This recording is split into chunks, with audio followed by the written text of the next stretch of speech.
Está escrito no Evangelho segundo Mateus, capítulo 21, versículo 12, o seguinte: E entrou Jesus no templo e expulsou todos os que ali vendiam e compravam, derrubando as mesas dos cambistas e as cadeiras dos que vendiam pombas.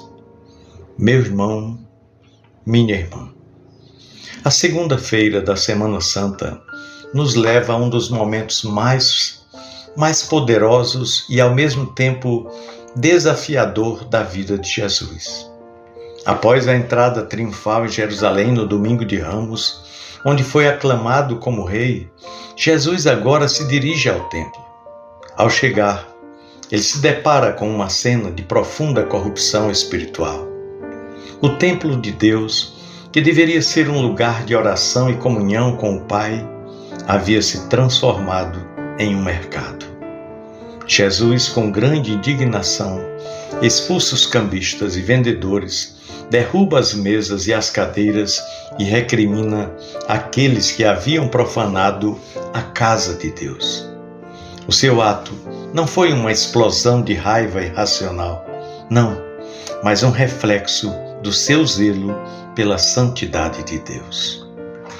Para entender melhor o impacto deste gesto, precisamos conhecer o contexto histórico e cultural daquela época.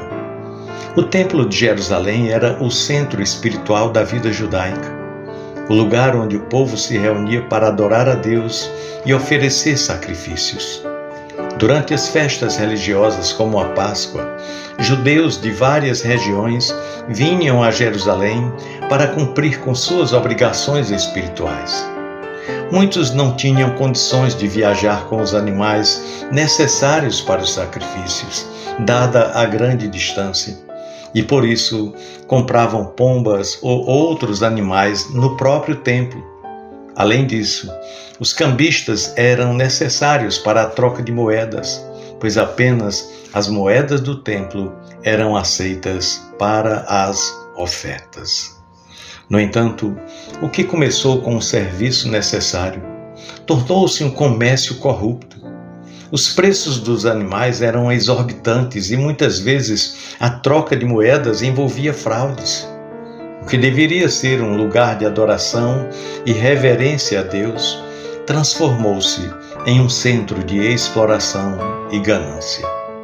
O comércio dentro do templo não apenas tomava o lugar da verdadeira adoração, como estava se tornando uma oportunidade para ganhos pessoais à custa da espiritualidade do povo. Quando Jesus entra no templo e expulsa os vendedores, ele está reagindo não apenas à exploração financeira, mas também à superficialidade espiritual que essa prática representava. O templo estava sendo profanado e a verdadeira adoração estava sendo substituída por uma religião de conveniência e lucro. Jesus, com seu ato de purificação, não estava apenas combatendo a corrupção econômica, mas denunciando a perda da reverência e do amor a Deus. É importante notar que a ação de Jesus não foi fruto de um surto de raiva irracional, não, mas uma expressão do seu zelo pela santidade da casa de Deus. Em João 2,17, vemos Jesus dizendo: "O zelo pela tua casa me consumirá." Esse zelo é uma paixão intensa pela pureza e integridade do templo, que representa a presença de Deus. Jesus, com sua ação, estava nos ensinando algo crucial. A verdadeira adoração não pode ser banalizada nem reduzida a uma transação superficial. O templo, na visão de Jesus, era para ser um lugar de oração, comunhão e santidade.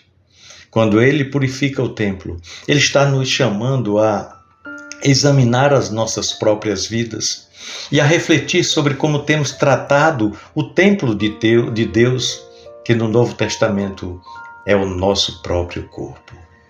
Como está sendo cuidada a nossa vida espiritual? Estamos nos dedicando à adoração em espírito e em verdade, ou estamos permitindo que interesses pessoais e superficialidades invadam o lugar sagrado que Deus reservou para nós? O templo de Deus no Antigo Testamento tinha uma função específica: ser um local onde a presença de Deus se manifestava e o povo se reunia para adorá-lo. No entanto, no Novo Testamento a noção de templo é ampliada para se referir a algo muito mais profundo: nós mesmos. O apóstolo Paulo, em 1 Coríntios 6,19, nos lembra de que o nosso corpo é templo do Espírito Santo que está em nós. Será que as nossas atitudes, pensamentos e ações estão em harmonia com a presença de Deus em nossas vidas? Ou, assim como o Templo de Jerusalém, permitimos que interesses egoístas e atividades impuras ocupem o lugar reservado para a adoração a Deus?